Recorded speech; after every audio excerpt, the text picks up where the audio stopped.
Hi, welcome to Infusion Health, the podcast. I'm comedian Chris Patrick, a.k.a. Self-Proclaimed Power Man, and I'm here with my co-host and significant other, Rach. Hey, guys. Now, today we have an interesting show. We talked to Richard West, the male side masculine side of intimacy. Now we got another intimacy coach, Jordan Donnell from San Diego, California. She's calling in, a former Minnesotan, and she's still a Viking fan. So great way to. She's still true to the purple. You gotta be true to the purple. And we're gonna get the female, or the feminine side of intimacy. Probably I'm doing everything wrong, but. Kind of like Mae West. When it's good, it's very good. When I'm bad, I'm better. Okay. So, without further ado, let's welcome Jordan. Welcome to the show. Yes, thank you so much for having me. Of course. So, you're an intimacy coach. Can you tell us a little bit about it as far as what you do when you work with couples and stuff like that? Yeah. So I primarily work with women and help women really improve their intimacy, learn what they want in the bedroom, learn how to communicate that to their partners, and then really discover themselves in the process. Mm-hmm. So, well, to me, it's always been a kind of thing. I always thought communication, because a lot of people, let's run through the scenario. Okay. Boy meets girl, boy gets girl's phone number. They call each other, they start dating. Then all of a sudden, down the line, there comes intimacy. And my thing has always been communication. Like, what do you like? What do you not like? Cause I always say, like, the first time you're kind of awkward, cause you're kind of like feeling each other out and you're kind of getting to what each other like. But then around the fourth or fifth time, she knows what you like. You know what she likes. She knows, what turns her on. She knows what turns you on. Then it actually becomes good, but it's a learning process. So I've always felt communication. Yeah, communication is huge. And there's so much more, though, in that what you're talking about is just kind of like everyday sex, which is great. Mm-hmm. Mm-hmm. There is so much more to sex than just penetration. Yeah. And so much more that you can experience, but a lot of people haven't slowed down or taken the time or even know that it's possible, and don't really know where to start when it comes to exploring what else that can look like for them. For myself, as I've gotten older, I have changed my views. Like when I was 16, a friend of mine brought me to watch my first porn, and I was like, absolutely not. I'm never going to watch that. And now I can go freely watch it safely by myself. But my whole thing is now I'm 44 years old. At 18, I didn't understand what I wanted in the bedroom for myself. When I started exploring it with my ex-husband, he didn't want it. With Chris, it was like, okay, do I do what I did in the past and always let the man take over? Or do I finally have that communication, talk it out, say this is what I want? But I also understand what you're saying, because there's an old story that I heard, and it's a woman gets attracted to a guy that does some of the things and takes them off their plate and says thank you and opens doors, that old masculine kind of things. Kind of flutters the heartbeat. We're talking, I think you're talking more chivalry. Yeah. Well, and I think that those can have a huge impact on our level of desire, because if our needs are getting met outside of the bedroom, a lot of times we're going to be more interested in being intimate with somebody. Mm-hmm. But I'll give you kind of a good example. When I was younger, and for a lot of my 20s, I thought that pleasure was for my partner, and that my body was ultimately theirs. Yeah. Whatever they want, what I should be doing. Mm-hmm. And I didn't know how to receive pleasure. I didn't know what turned me on. I didn't know how to make the experience better for myself. And I find that so many of the women that I work with are in the same boat, and that they don't know what works for them. Yeah. Well, what What exactly? Well, how did you figure out what you wanted? How did you come about that when you said, "Oh," I mean, what was the revelation when you went, "Hey, this is what I want"? So a lot of work and time discovering and learning myself. So a lot of self-pleasure meditations, a lot of different tools. I have a whole program called Get the Sex You Desire, which is essentially a program to help women discover what might turn them on and things that they may want to explore. And not everything are you going to want to do, but you may want to try a couple things, and then the doors open for other ways of receiving pleasure. Well, I always feel too that that, like I said, communication. But like when me and Rachel first started dating, we actually started dating long distance. She lived about 2 hours away, and I said we actually started dating over the phone. And I said, okay, on a scale from 1 to 10, how sexual experimenting are you? And she said, this. I'm not going to say that. But I said, okay, this is what you're into. This. So, I went out and I got, let's just say I got stuff to accommodate her. Yeah. And I think that we can cultivate the relationship that we want. We don't know what that is. It makes it really hard to cultivate. And there are so many different relationship styles, sexual experiences to be had if you want to have them. But you have to learn about what they are.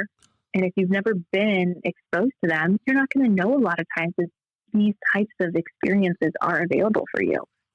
Yeah, exactly. Well, a few years ago, there was a hit song by Olivia Newton-John called "Physical." I'm sure everybody's heard this song, but it's one of those things where it's like, okay, we went to the restaurant, we did this, we didn't, let's just get crazy, Yeah. The other thing that comes up for me when we talk about this is shame. I think that a lot of people have potentially some shame around their desires. And what they may want to explore, they try to hide because they feel like that's not, quote, normal or it's taboo. And the reality is that anything that you're into, somebody else is also into. Oh, and that's interesting. You should say that, because I've seen now, and I'm gonna be honest. I was I grew up in the 70s and 80s, and we were young boys, and we found friends' older brothers, magazines. We were in the treehouse looking at magazines and stuff like that. And a lot of stuff we saw and we read about then was like, taboos, wife swapping, swingers and all that was kind of like a real secret society. Pornography was very, very secret too, but now, when you look at the internet, it's like a lot of this stuff is like mainstream, suburban housewives are into this stuff and stuff like that. People you think were, and this ain't just, this is just, we're talking like regular people, your school teacher, your next door neighbor, you got, you're like, you guys do that. You guys are into this. You got, and I see a lot more that it's coming a lot more mainstream. A lot more people are opening up to these possibilities that was kind of taboo and kind of kept quiet. Secret society back then is now like very, very much mainstream now. It is. Yeah. And I think that more people are becoming open-minded to what is potentially available for them when it comes to pleasure. Yeah, and I think too is that some of the stuff is kind of okay. It's interesting. It's becoming a little bit more.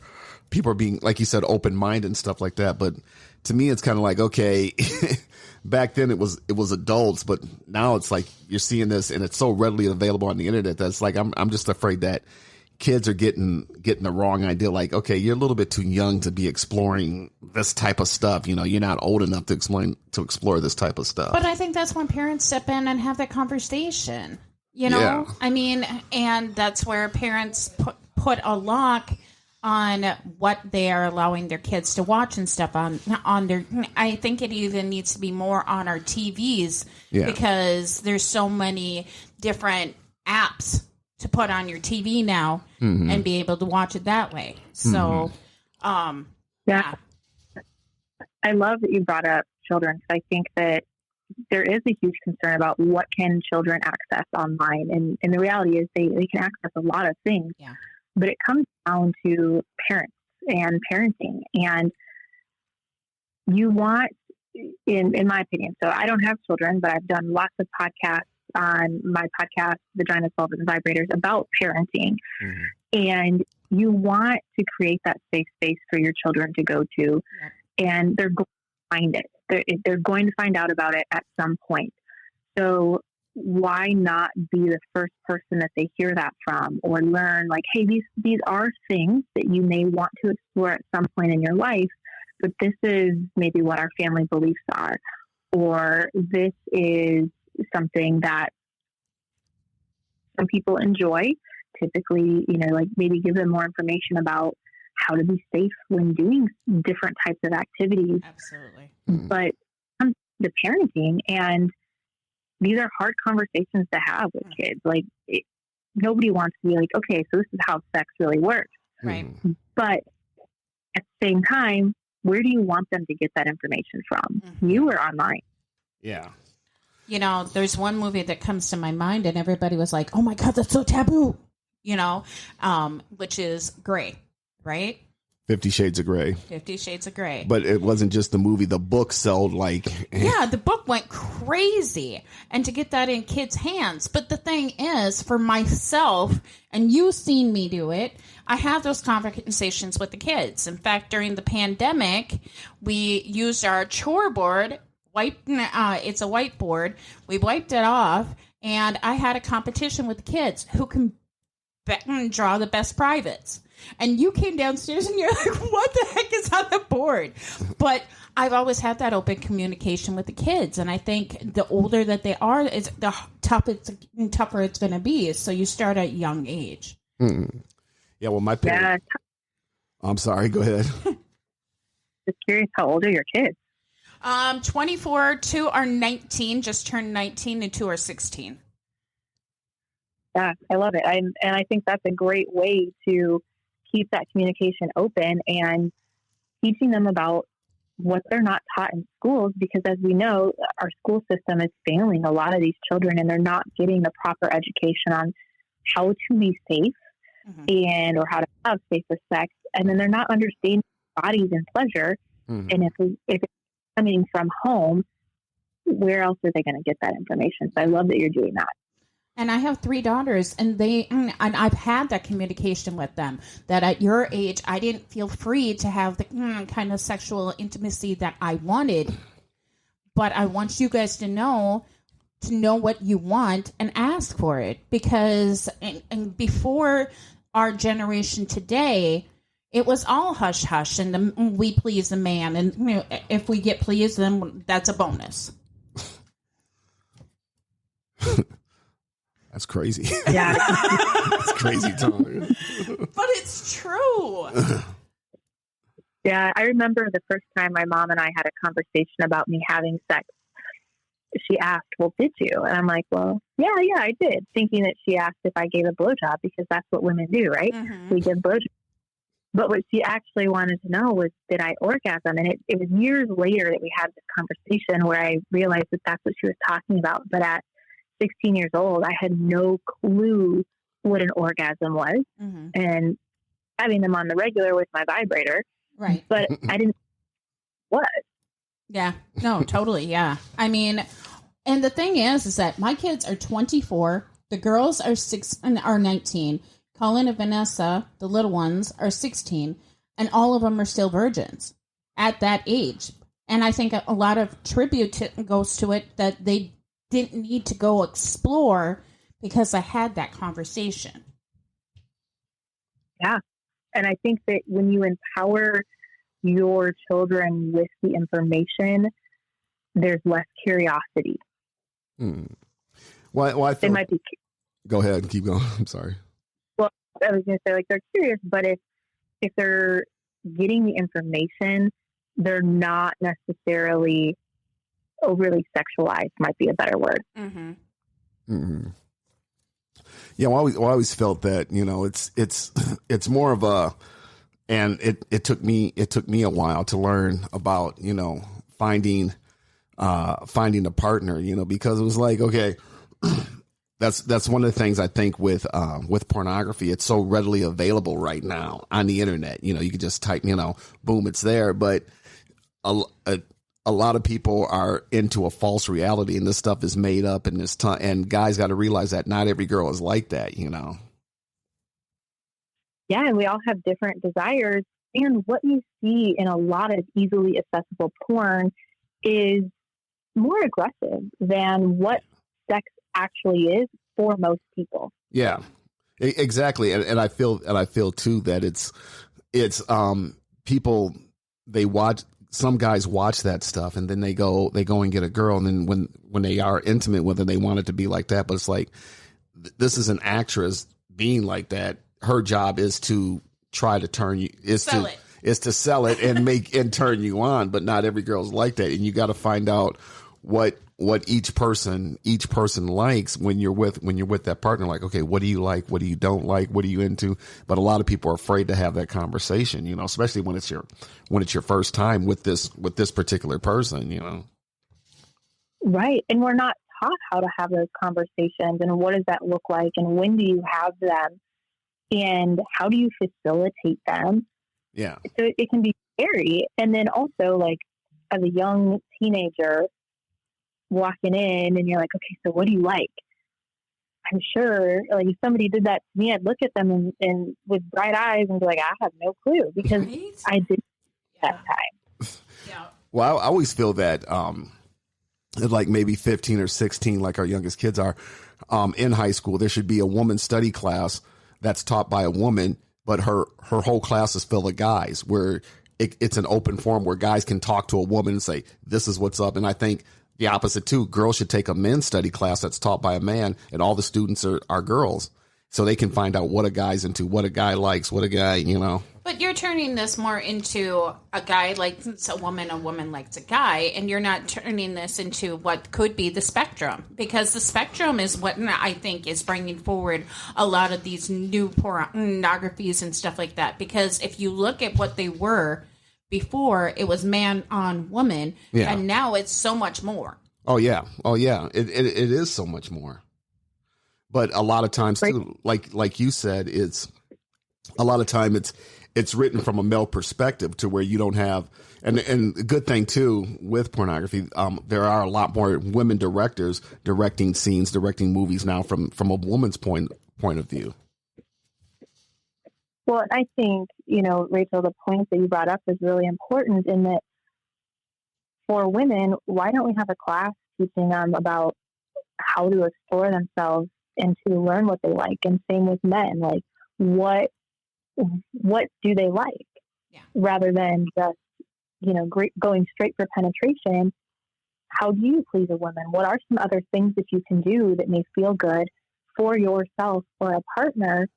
Rather than making it about our partner, let's make it about ourselves first. Yeah, and Absolutely. and that's And the if thing. it's with another woman, hey, all power to you. Yeah. Or with another man. You went to my cousin's wedding. You were like surprised how much love was surrounded in my cousin marrying his high school sweetheart, Thad. So Jonathan and Thad got married, and you were surprised at the love that the father shared. Yeah, well, I'll explain this to the listeners. What happened was, her cousin married a man. It was done in a church, which was like, oh, surprisingly, not that, but the church accepted it. And during the reception, the dad made a speech and said, we approve this marriage. And I thought that was great, that the dad accepted the son for who he is and all that. And they're nice guys. They're cool guys. Every time I see them, they're always cool, nice guys. But, and like you said, more power to them. Yeah. One of my favorite things to see on social media is a post that, how do two women have sex? And that seems to always be the common question, like, well, how do they have sex? And I think that's because we have this narrow definition of what sex looks like, and that it's in the vagina. But sex is actually so much more than that. You know, it can be on vulva, it can be penis and in penis. Like, it can be kissing, it can be touching, it can be dry humping or mutual masturbation or solo masturbation. And we have to expand our definition of what sex looks like, because it doesn't look the same for two people. You know, and we can even expand that further and say, for people who may be paralyzed from the waist down, like their sex is going to potentially look different as well. Absolutely. Well, I've always found, for me, that one of the things I like is like the seduction of going through, like, okay, we woke up in the morning, we went and did this, and we were overdoing this, and we were doing this, and then, okay, now it's nighttime. Now we're at the, you know, if we're traveling or if we're at home, we're home. There's nobody here, and it's, you know, it's kind of a come together thing. It's like, it's been all day. We've been hanging with each other. We've had a great time. We've been laughing. Now it's a slowly, you know, like, let's go take a shower together. Then let's do this. And then, you know. Yeah, I'm curious. Do you know what your erotic blueprint is? What's that? Do you know what your erotic blueprint is? Do you know what? Have you heard of that before? Your blueprint. My blueprint? No. So erotic blueprint is a tool that I use with a lot of my clients. If you've seen Sex, Love, and Goop on Netflix, they talk about this a lot. Jaya, who is the creator of this erotic blueprint, is in there. And it's a really good tool for understanding the way we like to have sex and understanding our partner or partners better as well. And so somebody who likes kind of the sensual, the music, right, the candles lit, the particular textures, kind of all of that, is somebody who's going to be more sensual. And then you have like your kinky, who is somebody who is more interested in maybe choking or some of the more taboo type sexual experiences. And you have somebody who's sexual, who just, you show them a picture of a naked individual and they're ready to go at the drop of a dime. You have your energetic, where energy turns them on. And then you have your shapeshifter, who can kind of do any of those. But erotic blueprints is a really helpful tool that I have used for us to better understand our sexuality. And I was just curious if you had taken that, because it could help. If you knew what you were, we might be able to zone in a little better. Well, yeah, see, exactly. Well, see, for me, sometimes I like it like that, but then sometimes I like it wild and crazy. Just, you know, I mean, it's kind of like, I think we would describe ourselves more of a shapeshifter, but I was going to yeah, also bring more like up, that, more like that. I was also going to bring up, you know, sometimes more different body parts are more sensual to me than other body parts while we're playing around in the bedroom, you know. And for myself, sometimes I like the upper touch a little bit more than the lower. And I think that's what you were touching base with people that are paralyzed. Mm-hmm. Yeah. When you say upper and lower, what specifically are you talking about? So, my keep it clean. I'm trying to keep it clean. Upper body. Yeah. My nipple region, yeah, can be a little bit more sensitive than down by my clitoris. Yeah. You're lower. Well, there was a time we were in Cortez, Colorado, and you know, I go to sleep and she wakes up, she's all mad and all that. She's like, well, I wanted to have sex. I'm like, well, okay. And she's like, I didn't know that. She's like, well, I had a corset on. I'm like, yeah, okay. Well, of course, it doesn't really turn me on. I mean, you know, if you wanted to do that, you could have started playing with my. And this was at the beginning of our relationships, when we had just started living with each other, which was way different, sexuality wise, as far as living 2 hours away from each other. Absolutely. So I'm curious. You said keep it clean. Now, is using proper terminology for you guys something that is not considered clean? Well, no, you're fine. You're fine. We'll just put a thing in the description that it's a little, just don't get it too racy. Trust me, I can get it very racy. No. Yeah, he can get it racy. He's a comedian. Perfect. Well, I was just curious because if that was the case, that's a whole nother topic to talk about. In that there is so much stigma around using proper terminology. And talk about what it actually is, and instead we're using all of these code words to describe. But my code word might be different than your code word, and how age. If I tell you I want to be touched in this particular way, but you don't know that because that's not the way that you were taught. Now we have a language barrier in addition to our communication. Mm-hmm. Yeah. So you said, well, like I said, the sensual and all that's nice, but then there's times when it's like, okay, I don't want to light the candles and do all that. Let's just rip each other's clothes off and just go nuts. I don't want to do all the slowness. Like, yeah. Let's just have fun. Let's just. Hey guys, we'll be right back. Sit tight. So you want to get in shape, but you don't have time for the gym. Don't worry, I got you covered. Hey, I'm Todd McCullough, former University of Florida football player and creator of the Team Act 20 workout. The Team Act 20 workout is a 20-minute home workout program, no equipment needed. We have beginner and advanced workouts. And the best part is each workout ends with a meditation and prayer. So if you're looking to lose weight, get stronger, and develop a consistent workout routine, I want to offer you 10 free days of our 20-minute home workouts. No credit card is required. Just click the link in the show notes to get your 10 free days. And remember, you can no longer use the excuse you don't have time to work out.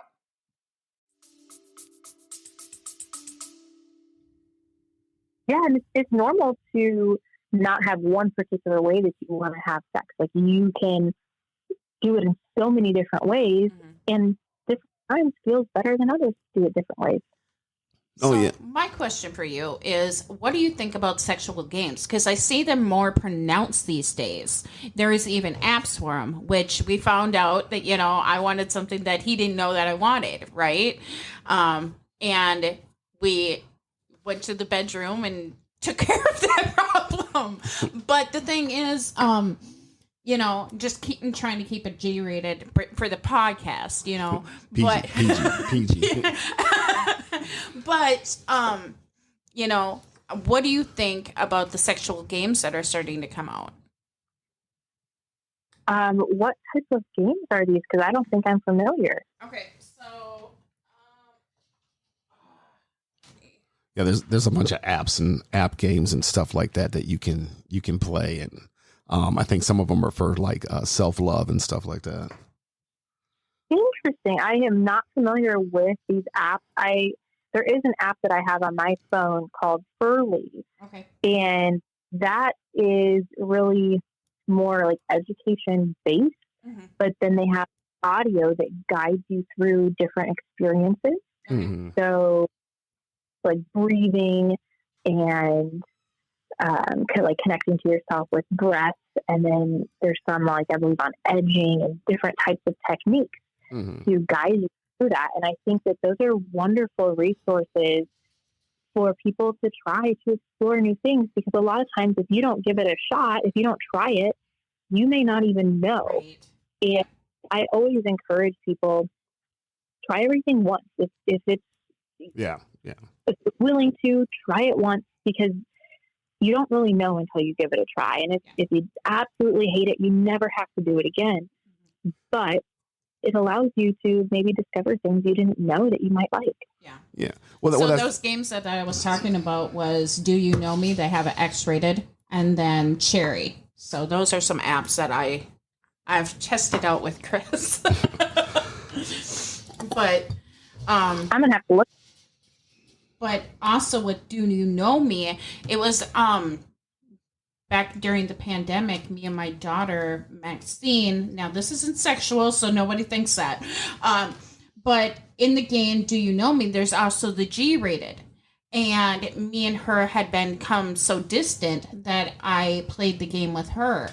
And basically it asked you 7 questions and how you would prefer, how you feel in that general direction. And then the person plays it after you and tries to guess how you would feel. Then you can have a conversation about it afterwards.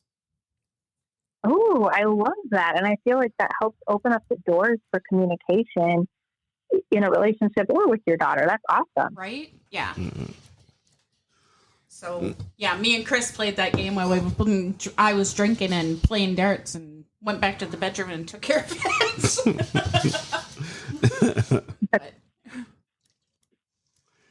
Yeah, well, like I said, to me, it always comes down to communication. I mean, you got to communicate with your partner, and she has to tell you what she likes. He has to tell you what he has to tell her what he likes, and like, okay, and just go with that. But the thing is making her feel comfortable and making her feel wanted and feel feel loved and feel desired. I mean, that's a main thing too.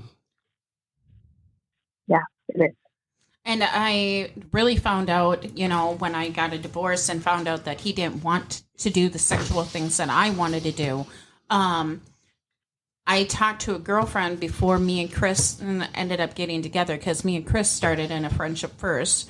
And I said, I need to be with a guy that's going to be able to satisfy me in that way. I didn't feel like I needed to lower myself to please my husband. I felt I need to, and I already had many other problems in the relationship, but I felt that was one of the requirements that I would need in a new relationship. And I think it's important to discover that so that you can create that and know, like, if you meet somebody who doesn't have those qualities that you're looking for, or that aren't interested in the things that you want to experience, then you know that you don't want to invest energy into that relationship. Yeah. Like for me, I'm dating, and one of my requirements on my list is open to period sex. Doesn't have to be all the time, but open to it. Yeah.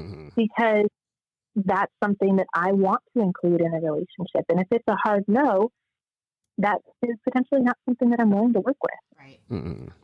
Well, I always feel that, when, through life, we have different partners. And, I've had this talk from a guy's perspective with guys, with my friends, and they're like, well, Jenny was like this, but then Sherry was like this. I'm like, well, Jenny and Sherry are two different people.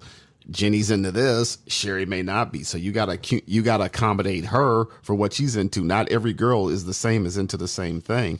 And that's the same thing with women too, is that, well, Joey's into this, but Johnny's into this. Okay, well, they're two different people. Johnny may like that, Joey may not, And if he's not into what you're into, then maybe you need a different guy, Absolutely. But it also doesn't mean that your partner may not become interested in those things as you explore, and maybe they've never experienced that type of sex that you want, but they might be open to exploring it with you. Mm-hmm. Yeah. Well, we've run out of time. Yes, we have. Time sure flies. We were talking about that. Anyways, Jordan, it was great having you on the show. We definitely got to have you back on. Maybe we might do a show that's X-rated, and we'll put it out there as our not X-rated, but a little racy, and we'll put it out like, hey, this is adults only. But people out there, if you really remember communication, and Jordan, if people want to get a hold of you, or they want to, you got a website or something they can go to? The best place to find me is going to be on Instagram or my website, both of which are Jordan Donnelle, so JordanDnelle, and it's JordanDonnelle.com. And you can check out all the things. I have an ultimate guide to foreplay there that you can get to improve your foreplay. Okay, and Rach will have that in the show notes? I absolutely will. Okay, and I'll let Rach close us out. All right. So, you guys, history is born on lines of hate. On here, we're trying to build lines of love, make you guys your best advocate, even in the bedroom. If you liked what you heard, please subscribe and tell others. And I invite Jordan to have a more riskier talk in the future. All right, you guys, have a great one. Take it easy.